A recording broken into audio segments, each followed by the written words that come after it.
Waking up this morning at 5:52, we're just hours away from liftoff at the Kennedy Space Center here in Florida. Looking live right now. Boy, a beautiful day for a rocket launch.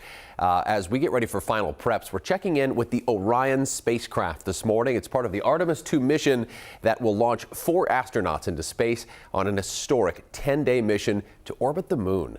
NBC's Tom Costello breaks down exactly how this will work.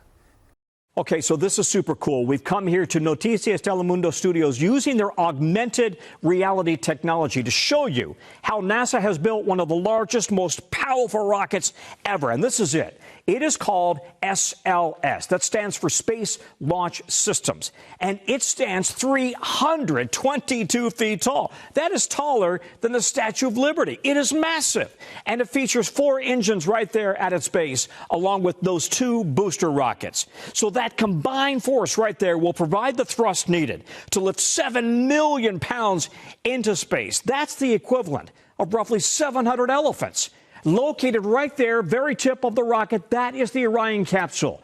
And that is the spaceship that 4 astronauts will ride in to travel to the moon or around the moon. And if you're wondering what will this mission in space actually be like, to explain that, we need to simulate the launch of the rocket stack.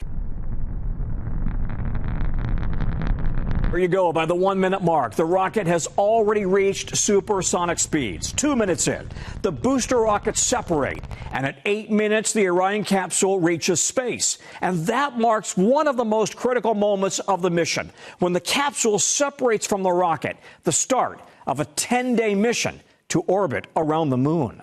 Okay, and this is what will happen once in space. Take a look. You can see the Orion space capsule that will enter an orbit around the Earth, going around twice. And then it will head towards the moon, where then it will reach its furthest, or hopes to reach, the furthest the humans have ever traveled into space, 280,000 miles from Earth, something never before achieved. All of this will be accomplished in just 10 days. A mission that then paves the way for a future return to the lunar surface and maybe a permanent establishment of a human presence on our own natural satellite.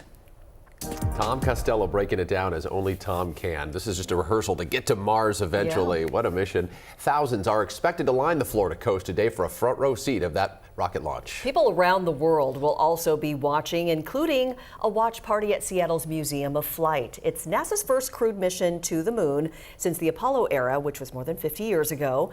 4 astronauts will be on board, making history with the first woman and the first black astronaut to travel to the moon. Even though the 10-day mission is to circle the moon and return, it lays the groundwork for future space travel. It is our strong hope that this mission is the start of an era where every person on Earth can look at the moon and think of it as also a destination. Today's mission is, of course, contingent on the weather, but so far conditions are favorable.